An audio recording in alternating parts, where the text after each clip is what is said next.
With Summer Games Fest behind us, we got a ton of new information on Dying Light the Beast. Since then, Tymon has had multiple AMAs and interviews, and several publications have gotten hands-on time with the game at Summer Games Fest. So in this video, I'll go over all the information we've been getting so far. Now, I've already done a breakdown of the new trailer and the 30-minute gameplay, so I'll link those in the description for anyone interested.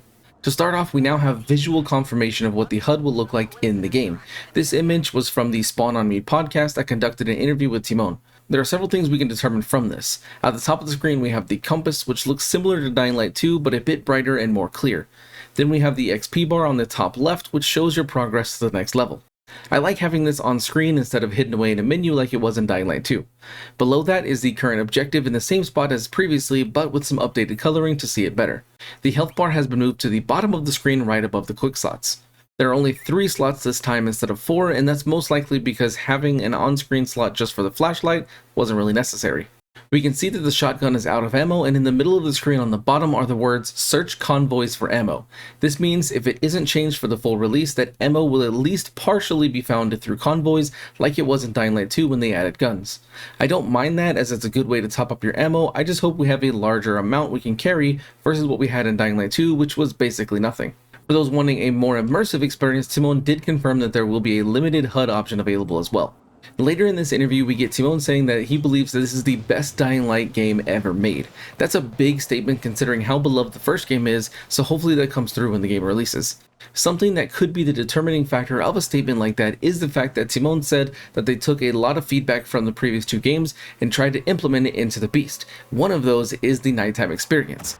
It's going to be very dark and the horror turned up, much like it was in the first game, if not more. People have been wondering if this game is a DLC, a standalone expansion, or an actual sequel, and Tymon has definitely answered that. Dying Light the Beast is Dying Light 3. The main story will be around 20 plus hours, with side content making it double or more. Tymon mentioned several times in various interviews that his last completed playthrough of the game was back in April, and his time on the save was around 37 hours with only some of the side content done. To drive this point home even further, let's look at the completion times on howlongtobeat.com. On average, Dying Light 1's main story was about 18 hours, with some extra content giving the game 36 hours and completionist playthroughs around 63 hours.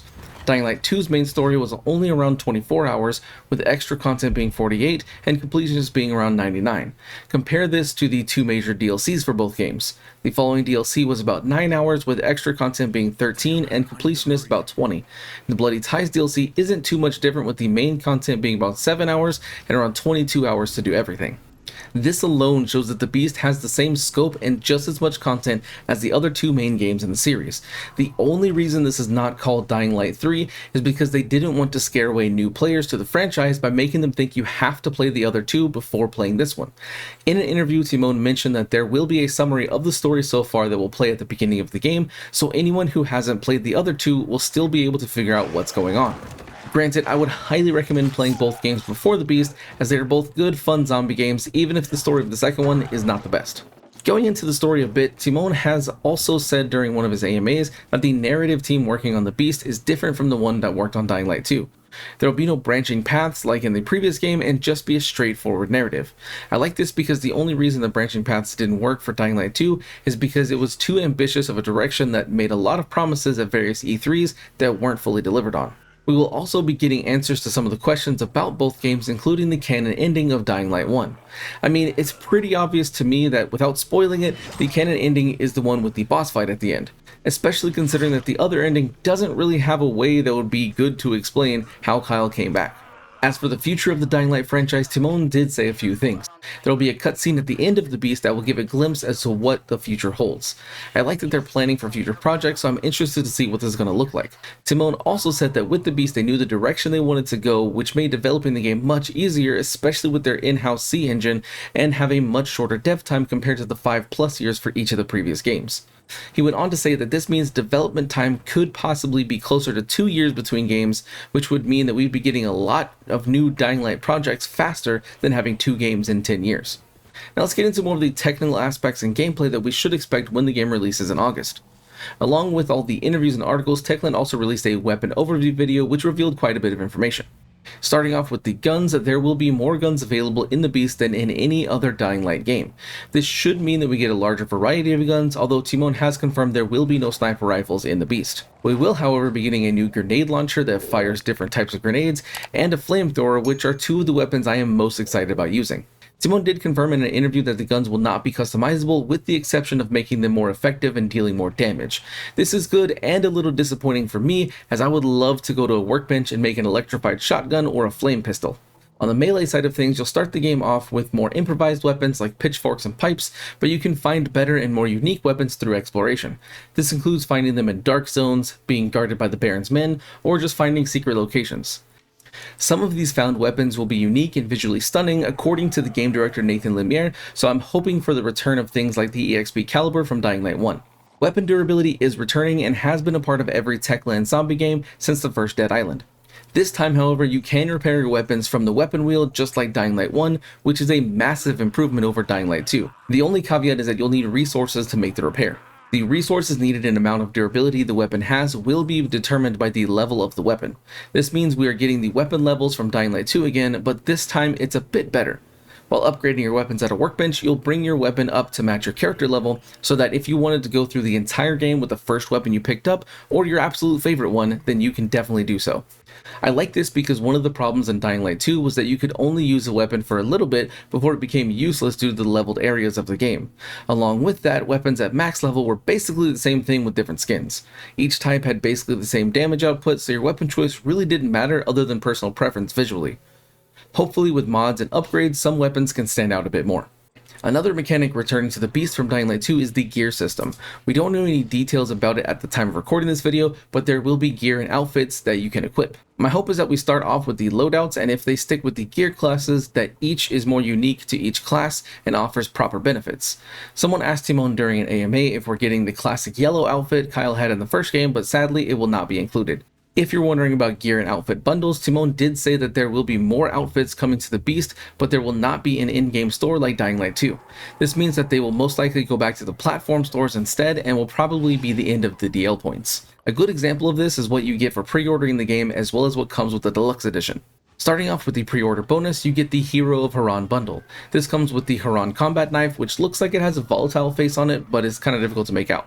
You also get the In Jade's Memory pistol, which has a picture of Jade from Dying Light 1 on the handle. You get the Follower crossbow, the Ultimate Survivor outfit, and the Castor Woods patrol truck. I assume that when it comes to the vehicle skins, all trucks in the game will change to any of the skins you have equipped, which is pretty cool. This bundle also will be added for anyone that has the Ultimate Edition of Dying Light 2, but more on that in a little bit. Next is the bundle for the Deluxe Edition called the Castor Woods Prepper Bundle. With this, you get the Survivalist SMG, which has an upgradable blueprint, the Castor Woods Prepper outfit and gear items, and the Roadhog truck skin, which is colored blue, black, orange, and white, with the words Castor Woods Regiment written all over it. Now for the rest of the Deluxe Edition, you will get both of those bundles, the base game, a digital soundtrack, a digital wallpaper pack, and a digital Castor Woods tourist map. I would love to see a physical version of the map, but the Beast will only be available digitally on launch. This is due to the fact that the Beast launches on PS5, Xbox Series, and PC, with the PS4 and Xbox One versions coming later in the year. The physical version will probably come out alongside the last gen versions, so we should expect to see them more towards the winter. I did say earlier that I would get back to the Ultimate Edition of Dying Light 2, so let's talk about it. For clarification, if you bought the Ultimate Edition of Dying Light 2 or purchased the Ultimate Edition upgrade, even if it was from the Techland website and not from a specific platform store, you will be getting the Beast 100% for free, since DLC 2 was never and will never be released for Dying Light 2. Some users on Steam already see the game in their library because of this, even though they can't do anything with it. If you try to purchase the Beast on the platform you already have the Ultimate Edition of Dying Light 2 and it doesn't work, then that's because you already have it and you need to wait for the release of the game to see it.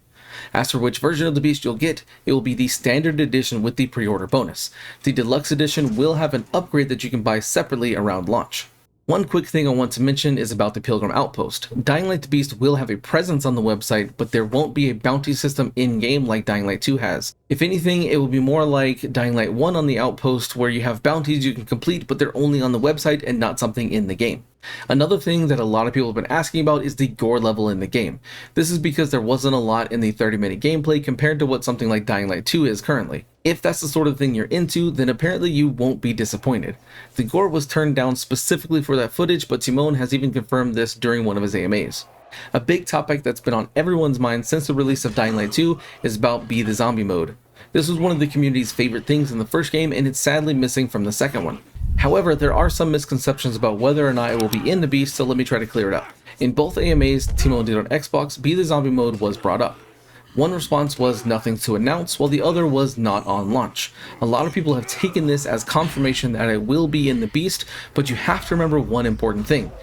This is Techland we're talking about. Here's what Tymon said in an interview during Summer Games Fest. It's not going to be there at launch, but I think we as Techland have already proven that we're trying to be this developer that listens to our community. Right now we're just focusing on the proper launch of the game, but then we see where the community's appetites are and we'll start announcing our plans for post-launch support after the new releases. This confirms that Be the Zombie will not be in the game on launch and may possibly be added later on, but also possibly not. Techland has learned a lesson from Dying Light 2 and is not making any promises it can't keep. It would be nice to have this mode in the Beast, but I would suggest that you assume it's not going to be added so you won't be let down and also pleasantly surprised if it is added. Since that mode is a multiplayer mode, let's get into what we know so far about co-op. You will still be able to play with 4 players total, just like the previous games. There's also going to be no crossplay at launch, so everything will remain on the same systems. I hope it does get added later on, but seeing as how we never really got it in the previous games, I don't expect it to show up this time either. As far as when you will get to start co-op, you'll have to complete a 40 to 50 minute intro, which is very similar to what the first 2 games did. After that, you're free to drop in and out of co-op however you want, and you'll get to enjoy shared progression with your friends. I hope this works as intended, as that would make a lot of people happy. Now, another thing people have been talking about is that the animations look similar to Aiden's from Dying Light 2. Tymon has addressed this a few different times by saying that they are still working on them. The combat and parkour will have some of the same moves as the previous games, but there will be some new things mixed in. Honestly, I personally don't care too much about the animations as long as the gameplay loop is strong and the story is decent, which it looks like it should be. Speaking of little details, there were several things that were talked about. For the flashlight, there will be some sway added to it so it swings slightly as you turn. This is to create a more immersive experience, especially at night, and make things a bit more terrifying. I know that people have issues with the way the flashlight looks currently, but it may improve by the time the game releases. Dynamic weather has also been added, which is a massive improvement over Dying Light 2's weather.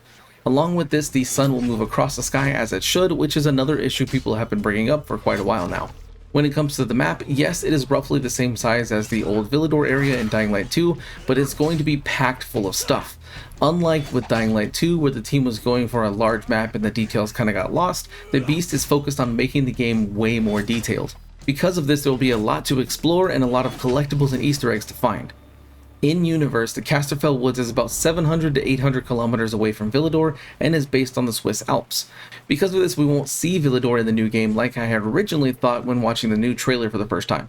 I just hope that we get some information on what happened after Dying Light 2 at some point, which according to Tymon we should get something, but we just don't know what that is yet. For those interested in photo mode, it will be returning to the Beast so you can capture as many crazy photos as you want. One thing that was missing from Dying Light 2 until a certain item came out was the ability to camouflage yourself with zombie blood like in the first game. Well, not to worry, the ability has been confirmed to be back in the Beast, and it sounds like it works the same way it did in Dying Light 1. This was from an interview Tymon had with GameSpot where the host was talking about his experience with the hands-on demo at Summer Games Fest. Now, let's get into the vehicle information and driving in the Beast. For starters, there will be no driving skill tree like there was in the following DLC. The trucks will not be upgradable like the buggy was, and each one has its own health and fuel, so they're not meant to be used exclusively. You will be able to toggle between first and third person while driving, which I am very happy about since I prefer third person driving myself. We talked about the dynamic weather earlier, and it also has an effect on vehicles' traction and grip. This means it'll be more difficult to drive after a rainstorm versus when the ground is dry. This is a nice attention to detail that brings in the immersion even more. The trucks won't just be used to get around either. A number of missions and activities in the Beast will focus on the vehicles, and some of them may even be races that you participate in. This comes from Techland's background working on rally games about 15 years ago. Now, I've talked about a lot of different things in this video, but I haven't really gotten into the enemies too much. This is because I wanted to save those and the Beast skill tree for last. As I just mentioned, there will be a Beast skill tree in the game, and you'll be able to level it up by fighting Chimeras and taking their blood after. We see this at the end of the 30-minute gameplay, and it was confirmed by Tymon in several interviews. This tree will give you access to over a dozen different powers, like when we see Kyle use the ground pound attack in the gameplay. All of this is through the use of Fury mode. Just like the first two Dead Island games and the more recent Dead Island 2, even though that one was from a different developer, your Fury mode is charged by dealing and taking damage. Once the meter is full, you can activate this mode whenever you want. Fury mode will make Kyle stronger for sure, but it will also allow him to run faster and jump higher, which could be used as a way to solve environmental puzzles and not just for combat. Speaking of the combat, you'll be much more brutal when in this state using crazy finishers for enemies, but especially the Chimeras. Techland released a video going into more details about the Chimeras and talked about them in some interviews. To start, the Chimeras are all going to be boss fights, and it won't always be a straightforward fight. Apparently, some of them will try to play mind games with you and even transform somehow according to the Chimera video. The fight at the end of the 30-minute gameplay is with one of the Chimeras called Behemoth. It ends with a finisher where Kyle rips its head off, and Tymon has said that all Chimeras will have a different finisher. Looking back on the new trailer, that's probably what's going on with the Goon and Banshee finishers. Since the Chimeras are boss fights, Techland made the decision to make most of them be part of the main story so you don't miss out on fighting them and getting upgrades from their blood.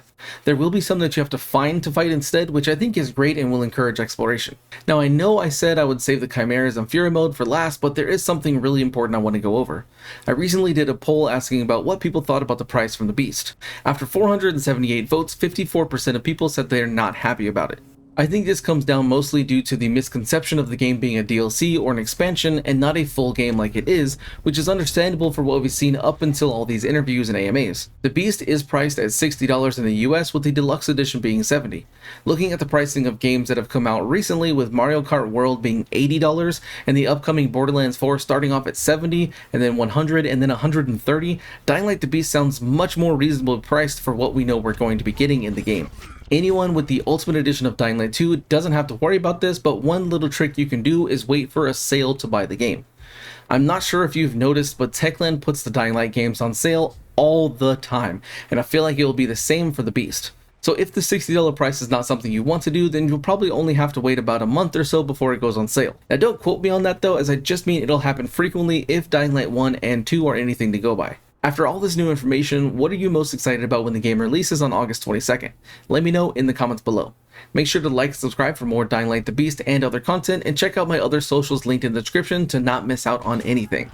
Thanks for watching, see you next time.